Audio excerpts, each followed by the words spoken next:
Lucas had always been the kind of man who drew attention when he walked into a room.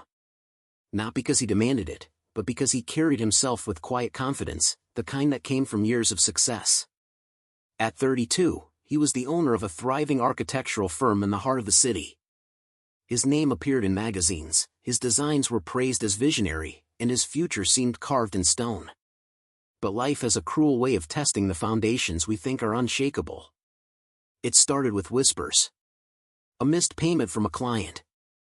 A disagreement with his partner, Marcus, who had been with him since the beginning. Lucas brushed it off as part of business. He worked longer hours, reassured investors, and trusted that his partnership with Marcus was unbreakable. Then came the betrayal. One morning, Lucas walked into the office and found Marcus gone. His desk cleared, his phone disconnected.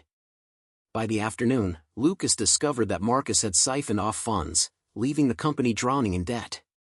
Investors pulled out, lawsuits piled up, and within months, everything Lucas had built crumbled. The once bustling office stood empty. His apartment, once filled with the hum of dinner parties and late-night brainstorming, became silent. Friends who had toasted his success vanished. Even his fiancée, Charlotte, packed her things and left, her parting words sharp, "I can't tie my future to a sinking ship." Lucas was left alone, stripped of the life he had known. Grace had watched it all from a distance. She had known Lucas for years, not well, not closely, but enough. They'd grown up in the same neighborhood, attended the same high school. Grace had always admired him quietly, from the sidelines. He was the boy who sketched buildings in his notebooks while everyone else doodled their names. The boy who had dreams bigger than their small town could hold. Grace had left, too, but not for glory. She studied nursing, built a modest career, and returned to the city to help take care of her aging parents. She lived a simple life, nothing glamorous, nothing worthy of magazines. But when she heard about Lucas's downfall, something stirred in her chest. Not pity. Recognition. She knew what it was like to fall apart. One evening, Grace walked into the small corner cafe she often visited after long shifts at the hospital. To her surprise, Lucas was there, hunched over a cup of black coffee, his once polished suit wrinkled, his eyes shadowed with exhaustion. She almost didn't approach him. He looked so different from the man she remembered, smaller somehow, as if the weight of his losses had pressed him into himself. But something inside her pushed her forward. "Lucas," she asked softly. He looked up, startled, and for a moment his face softened with recognition. "Grace?" Wow. It's been years." "Too many," she smiled gently, sliding into the seat across from him without waiting for an invitation. "How are you?" He gave a hollow laugh. "How am I?" "That's complicated." Grace didn't press. She didn't need to. The exhaustion in his voice said enough. They talked for an hour. About little things at first, the neighborhood, old teachers, her parents. But slowly, the cracks in Lucas's armor revealed themselves. He spoke of Marcus, of betrayal, of losing everything he thought was permanent. He admitted, almost in a whisper, that he didn't know who he was anymore without his success. Grace listened. She didn't try to fix him, didn't offer clichés about resilience. She simply listened, and that was something Lucas hadn't had in months. When they parted ways, Lucas felt something unfamiliar. Not hope exactly, but the faint memory of it. That night, Grace thought about him long after she should have been asleep. She remembered the boy with big dreams, the man whose name had been on billboards, and now, the shadow of him sitting across from her. She couldn't explain why, but she knew she wasn't done with Lucas Miller. And deep down, a part of her hoped he wasn't done with her either. Lucas tried to convince himself that the meeting with Grace at the cafe had been nothing more than coincidence. Just two old acquaintances catching up, nothing significant. But the truth was harder to swallow.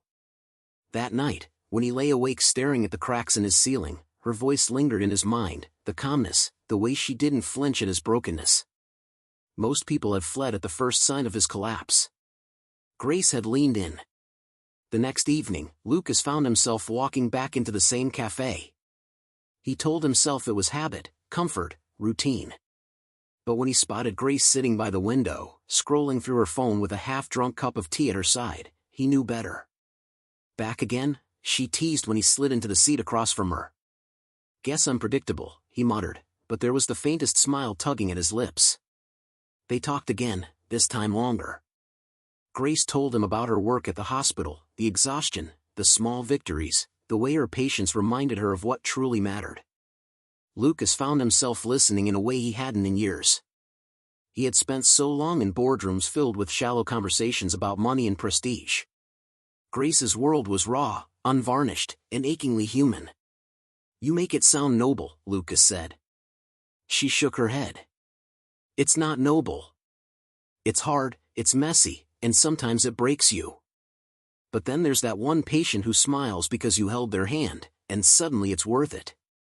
Lucas watched her, a strange ache blooming in his chest. He couldn't remember the last time he had felt this kind of connection with anyone. Over the next few weeks, their meetings became unspoken ritual. Some nights they shared coffee, other nights just quiet company. Grace never asked for details he wasn't ready to give, but when Lucas did open up, she absorbed every word. One evening, after another exhausting day of job rejections, Lucas confessed, "You know what the worst part is? It's not losing the money. It's losing myself. I don't even know who I am without all of that." Grace reached across the table, her hand brushing his. The contact was brief, but grounding. "You're still Lucas. You're still the boy who dreamed big. Maybe the world knocked you down, but it didn't take that away. You just have to decide who you want to be now." Lucas's throat tightened.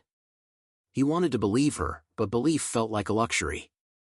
Still, her words planted a seed. Not everyone welcomed Grace's presence in his life. One rainy evening, Lucas ran into an old colleague outside a convenience store. The man eyed him with thinly veiled pity. "Didn't expect to see you here, Miller. Heard you're spending your time with that nurse, Grace something?" He chuckled cruelly. "From skyscrapers to scrubs. Quite the fall." Lucas felt heat rising in his chest, shame mixing with anger. But when he thought of Grace, he realized something startling. He didn't care what this man thought. Grace had seen him at his lowest, and she hadn't turned away. That mattered more than the sneers of those who only valued him for his title. One night, Grace invited him to her apartment for dinner. It was small, modest, with mismatched furniture and the smell of something warm simmering on the stove. Lucas felt strangely out of place. He was used to polished penthouses and catered meals. But here, in this simple space, he felt more at home than he had in years. Grace served pasta with homemade sauce, laughing as she spilled a bit on her apron. Lucas found himself laughing too, a sound he hadn't realized had gone missing from his life. Halfway through the meal, he leaned back and said quietly, "Why are you doing this? Why are you spending time with me? I'm not who I used to be." Grace met his gaze steadily. "Maybe that's the point. Maybe who you used to be wasn't who you were meant to stay. I'm spending time with you because I see someone worth knowing, success or no success." Lucas's chest tightened again, but this time it wasn't despair. It was something warmer, something that scared him more than failure ever had. Later that night, as Lucas walked home under the city lights, he realized something undeniable. Grace was becoming his anchor. In the ashes of everything he'd lost, she was the ember refusing to die out. For the first time in months, he felt the faint stirrings of hope. Lucas had begun to measure his weeks not by the endless rejections from job applications or the cold silence of his empty apartment, but by the moments he spent with Grace. She had become the quiet thread stitching his fractured life back together. Every evening felt lighter when she was near. Her laughter cut through his gloom, her calm presence steadied him. And yet, beneath the surface, Lucas felt a tension building, a pull between gratitude and something far more dangerous. One Friday evening, Grace dragged him out of his solitude with a simple text, "Meet me at the riverside. Don't argue." He almost didn't go. His pride resisted, still whispering that he was a man stripped of dignity, undeserving of companionship. But something stronger, the echo of her voice reminding him he wasn't lost forever, pushed him out the door. When he arrived, Grace was waiting by the railing, her hair loose and blowing in the wind, her eyes reflecting the city lights. She looked different that night. Not like the nurse with tired hands and a messy bun, but like the woman she truly was, vibrant, alive, beautiful. "You came," she said, smiling. I don't remember agreeing, Lucas teased, but there was no bite in his voice. They walked by the river, talking about everything and nothing. At one point, Grace nudged him. "Remember when you designed that ridiculous treehouse for the Johnson kids back in high school?" Lucas laughed, genuinely laughed. It wasn't ridiculous. It had a pulley system for snacks. It collapsed after a week. Details, he grinned, shaking his head. "But yeah, I remember." Grace looked at him, her expression soft. "That's the Lucas I remember. The one who dreamed big and made everyone believe those dreams were possible." Her words hit him harder than he expected. He stopped walking, staring at her. For months he had been drowning in failure, defined by what he had lost. But in her eyes, he was still someone worth believing in. Without thinking, he reached out and brushed a strand of hair from her face. The air between them shifted, charged with unspoken desire. Grace froze, her breath hitching, but she didn't pull away. "Grace," he whispered, his voice raw. For a moment, the world narrowed to just them, the city noise fading, the river glinting under the moon, their hearts pounding in unison. He could almost taste the kiss lingering between them. But Grace stepped back, breaking the spell. "Lucas," she said softly, her voice trembling, "you're vulnerable right now. I don't want to be the person you lean on just because everything else fell apart." The words stung, but they were true. He had nothing to offer her yet, no stability, no certainty. Still, he couldn't ignore the fire she had just ignited in him. That night, Lucas barely slept. He kept replaying the moment over and over, the look in her eyes when he touched her, the way she almost leaned in before she pulled away. He realized something terrifying. He wanted her, not just as a friend or comfort, but as the woman who made him feel alive again. And that scared him more than losing his company ever had. Over the next weeks, Lucas threw himself into rebuilding. Not for Marcus, not for the people who doubted him, but because of Grace. She had reminded him of the boy with the treehouse dreams, and he wanted to find that boy again. He picked up freelance design work, small projects, nothing glamorous, but enough to reawaken his passion. He spent late nights sketching again, rediscovering the thrill of creation. And every time he wanted to give up, he thought of Grace's unwavering gaze. Then came the night that changed everything. Grace invited him to a hospital charity gala. It wasn't his world anymore, he didn't own tailored suits or designer ties. He borrowed a jacket, straightened it as best he could, and braced himself. When Grace entered the room, Lucas forgot how to breathe. She wore a simple black dress, elegant yet understated, her hair swept back, her smile lighting up the entire hall. He couldn't look away. Throughout the night, they mingled, laughed, shared whispered jokes. At one point, when the music softened and couples began to dance, Lucas held out his hand. "Dance with me?" Grace hesitated, then nodded. On the dance floor, with her hand resting lightly on his shoulder and his arm around her waist, the tension between them reached its breaking point. Their bodies moved in sync, closer with every step.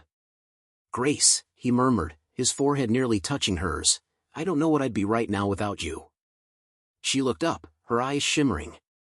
"Stronger than you think." Their lips brushed, barely a kiss, more a promise.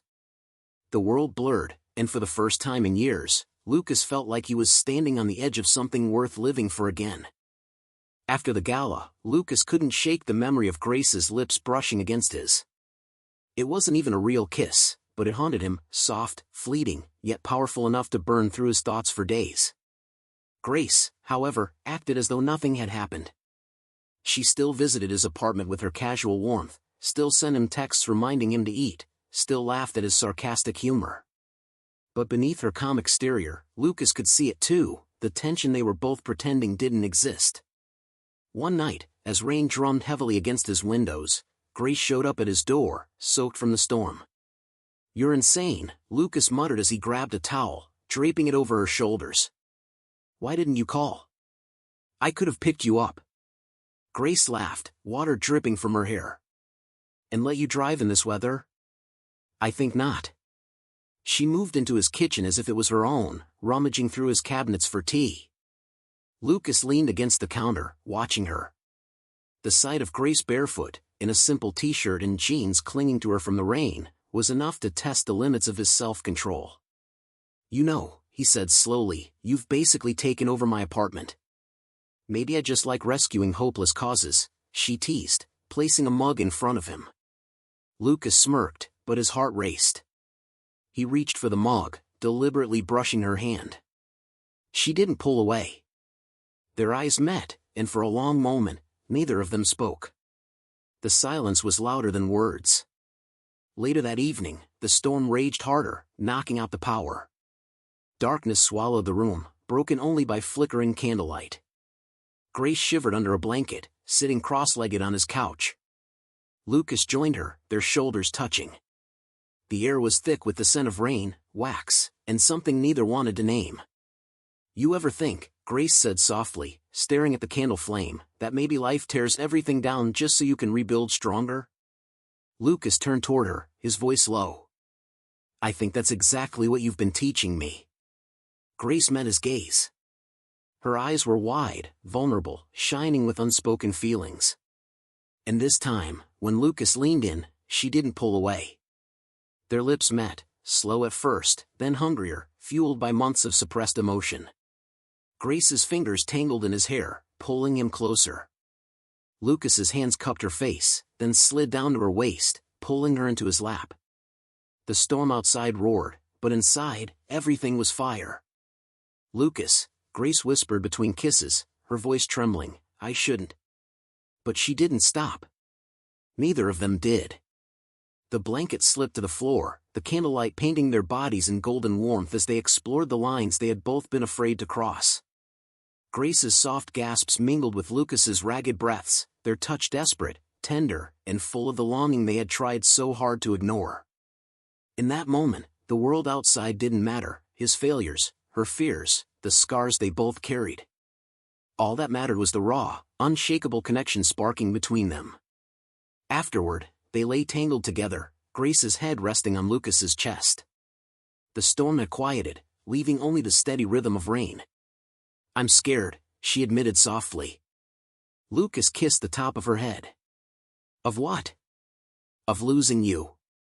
Of this not being real. Of being just a distraction until you find your footing again." Her vulnerability cut deep, but Lucas pulled her closer. "Grace, you're not a distraction. You're the reason I've started fighting again." She lifted her head, searching his eyes, as if to measure the truth in his words. Whatever she found there seemed to soothe her, because she finally smiled, a small, fragile smile, but real. And Lucas knew, this was no longer something either of them could pretend away. But life, as always, wasn't about to let them have peace. The next week, Marcus resurfaced.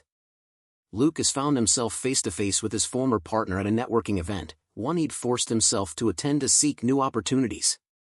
Marcus looked as smug as ever, his success flaunted in every polished word. "Lucas," Marcus said, sipping his wine with a smirk, "I see you're still alive." "Barely, by the looks of it." Lucas clenched his jaw, ready to walk away, but Marcus's next words froze him. "I hear you've been spending a lot of time with Grace."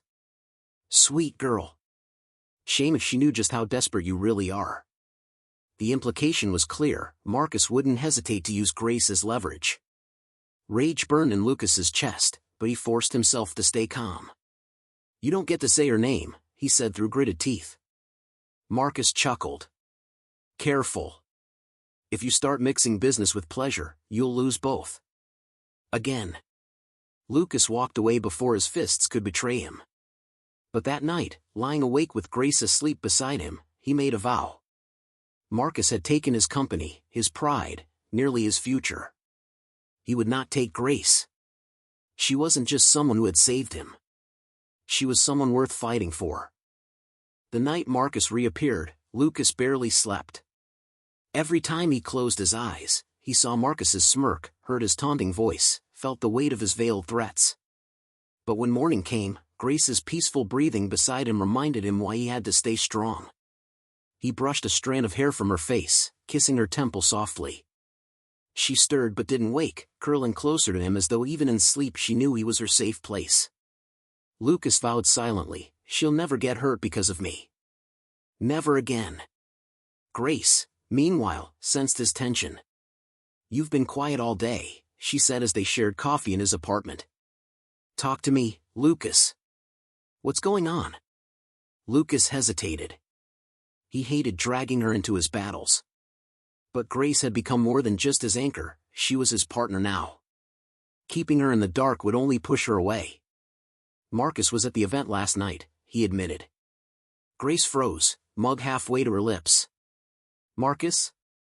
As in, the Marcus?" Lucas nodded. "Yeah. He made it clear he knows about us." Her eyes darkened. And he'll use it," Lucas said. "He always does. He knows you're the one thing I won't risk." Grace put her mug down firmly. "Lucas. Stop assuming I'm fragile. I don't care what Marcus says or does, I'm not walking away from you." Her words lit something fierce inside him. For so long, Lucas had been the one protecting, fighting, defending. Now Grace was standing her ground for him. He reached across the table, taking her hand. "I don't deserve you," he whispered. She squeezed his hand back. "Maybe. But you've got me anyway." Days later, Marcus escalated. Lucas received an anonymous email, attached with a photo, Grace leaving his apartment, smiling, her hair messy like she'd just woken up. The message was short. "Does the world need to know how you mix business and pleasure?" Lucas slammed his fist against the desk, fury coursing through him. Marcus wasn't just threatening him anymore, he was targeting Grace directly. He tried to hide it from her, but Grace noticed. "You're avoiding me," she said one evening, cornering him in the kitchen. "Lucas, don't you dare shut me out. Tell me." Reluctantly, he showed her the email. Grace scanned it, her jaw tightening. Then, to his shock, she laughed. "Is that all?" Lucas blinked. "Grace, he's threatening you." "No, Lucas. He's trying to scare me. But guess what? I don't scare that easily." She took a step closer, eyes blazing. "I spent years learning how to stand tall in rooms full of men who underestimated me. I won't crumble because Marcus knows I love you." The words hit him harder than any threat could. "You love me?" Grace's cheeks flushed, but she didn't flinch. "Of course I do. I wouldn't be here if I didn't." Lucas's chest tightened, warmth flooding through him. He cupped her face and kissed her, deep and desperate, like he'd never let her go again. The next battle came sooner than expected. Marcus arranged a chance meeting with investors Lucas had been courting. He painted Lucas as unstable, reckless, a man leaning on a woman to keep afloat. Lucas tried to argue, but the investors wavered, doubt creeping in. Grace, however, had anticipated it. She arrived at the meeting uninvited, striding into the conference room in a sharp suit that commanded attention. Every eye turned to her. "Gentlemen," she began smoothly, "I couldn't help overhearing. Lucas Reed isn't unstable. He's resilient. And as someone who's worked closely with him, I can assure you, his vision is worth believing in." The investors, clearly intrigued, listened. Grace outlined strategies Lucas had been too cautious to share, backing his ideas with data and confidence. By the end, Marcus was fuming silently while the investors shook Lucas's hand. Afterward, Lucas stared at her in awe. "Grace, you didn't have to do that." "Yes, I did," she replied firmly. "Because this is what a partnership looks like. You don't have to fight alone anymore." Lucas's throat tightened. "You're incredible. And don't you forget it," she teased, but the softness in her eyes betrayed her emotions. That night, passion burned hotter than ever. Their lovemaking wasn't just about desire anymore, it was about unity, defiance, the fire of two souls who refused to be broken. Grace's nails dug into Lucas's back as she whispered his name, her body arching against his. Lucas held her as though she were both fragile and unbreakable, pouring every ounce of his devotion into every kiss, every touch. "Lucas," she gasped, trembling under him, "promise me, no matter what Marcus does, we won't let him win." He kissed her fiercely. I promise.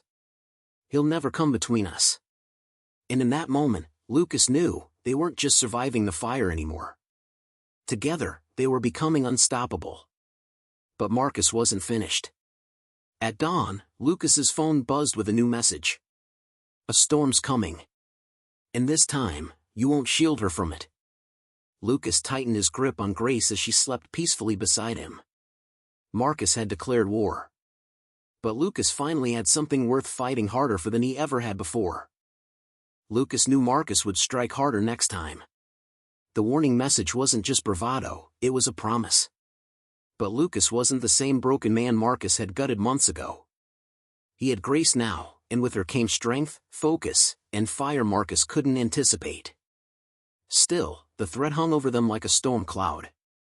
Grace noticed the way Lucas's eyes scanned every room they entered, the way his phone never left his hand, the way his jaw clenched whenever Marcus's name came up. Lucas, she said one night as they cooked dinner together, her hand brushing his arm, you can't fight him if you're already living in fear of him. Don't let him steal your peace before the battle even starts. Lucas looked at her, realizing she was right. Marcus thrived on control, and Lucas had been giving him exactly that. He pulled Grace close, kissing her forehead. No more fear. He doesn't get to own my headspace anymore. Grace smiled. That's my Lucas. The final confrontation came unexpectedly. Marcus arranged a high-profile presentation to investors and potential partners, one designed to humiliate Lucas by exposing his supposed failures and painting himself as the only man worth trusting in the industry. Lucas almost didn't go, but Grace insisted. This isn't about him, she told him firmly. It's about proving to yourself that you're still capable. And I'll be there with you. So they went. The ballroom was buzzing with power brokers, wealthy investors, and industry leaders. Marcus commanded the stage, his slick words dripping with confidence. He highlighted mistakes Lucas had made, twisting truths, spinning lies, presenting himself as the savior of innovation. Lucas's blood boiled, but when his turn came, he walked to the podium with Grace at his side. The room quieted.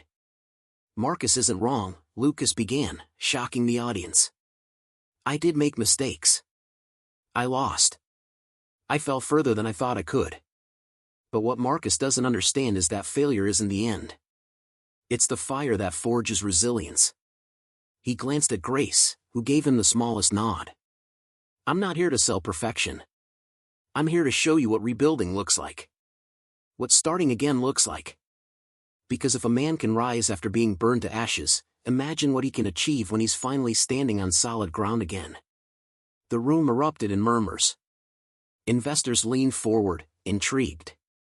Grace stepped up beside him, seamlessly pulling data and projections from their prepared materials, backing his words with clear evidence. Together, they painted a picture not of arrogance, but of authenticity and unstoppable determination. By the end, the applause was louder than Marcus had ever received. Marcus stood frozen, his smirk gone, his grip on his glass so tight it cracked. Lucas walked past him, meeting his eyes. Your reign is over, Marcus. You don't get to define me anymore. That night, after the presentation, Lucas and Grace sat on his balcony, champagne glasses in hand, the city lights shimmering below. You were incredible, Grace whispered, leaning into him. Lucas shook his head. We were incredible. You've been my partner in every step. I couldn't have done this without you. Grace smiled, her eyes glistening. That's the point, Lucas. You don't have to do anything alone anymore. He set his glass down, pulling her into his lap. I know. And I don't want to. Grace. I love you. More than I thought I could ever love anyone again. Her breath caught, and tears slipped down her cheeks, not of sadness, but of joy. I love you too, Lucas. With everything I am. He kissed her, slow and deep, tasting forever in her lips. Months later, the world looked very different. Lucas's new venture, built with Grace's guidance, was thriving. Investors respected not just his vision but his resilience. Marcus, meanwhile, had fallen out of favor, his arrogance and underhanded tactics exposed, his reputation in ruins. But for Lucas, the greatest victory wasn't in the boardroom. It was in the small, quiet moments with Grace. Cooking breakfast together on lazy mornings. Laughing in the car with the windows down. Falling asleep with her head on his chest, knowing she was his safe place as much as he was hers. One evening, as the sun set in a blaze of gold and crimson, Lucas surprised her with a small box. Grace opened it, her hands trembling, and inside was a simple diamond ring. "Grace," Lucas said, his voice thick with emotion, "you pulled me out of the ashes and taught me how to breathe again. I don't want to imagine a life without you. Will you marry me?" Grace gasped, tears welling instantly. She looked at him, the man who had once been broken, now stronger than ever, and whispered, "Yes. 1,000 times, yes." Lucas slipped the ring on her finger, and as their lips met, the fire that had once destroyed him now burned brighter than ever, not of destruction but of rebirth. Together, Lucas and Grace rose from the ashes, proving that sometimes the greatest love stories are born from the darkest of fires.